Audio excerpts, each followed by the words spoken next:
So hello বন্ধুরা, তো আমি কন্যাকুমারী স্টেশনে চলে এসেছি। এই দেখো, তো কন্যাকুমারী স্টেশনে গিয়ে টিকিট কাউন্টারে গিয়ে একটা ফর্ম দিল, এই যে ফর্মটা তো দেখতেই পাচ্ছ। এই যে ফর্মটা ফিল আপ করা হলো। তো ফিল আপ করার পর এবার 7:30টার সময় একটা টোকেন দেবে। তো সেই টোকেনটার জন্য বসে রয়েছি, 7:30 বাইলে টোকেনটা দেবে। টোকেনটা নেওয়ার পর কী হচ্ছে না হচ্ছে তারপর আপডেটটা তোমাদেরকে দিচ্ছি।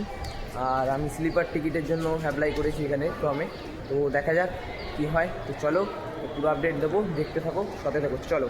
তো বন্ধুরা, তো এখানে গেলাম, টোকেনটা মানে ফর্মটা তোমার ফিল আপ হয়ে গেল। আর একটা টোকেন যেটা দেবে বলছিল, সেটা টোকেন বলতে গেলে এই ফর্মটাই ফিল আপ করলাম।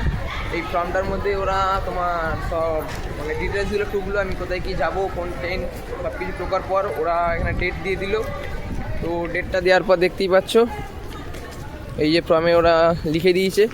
তো এবার দেখা যাক, এবার 11টার সময় আসতে হবে, কেন স্লিপারের জন্য টিকিট ইয়ে করেছি। তো 11টার সময় এসে স্লিপারের টিকিটটার ব্যবস্থা করতে হবে।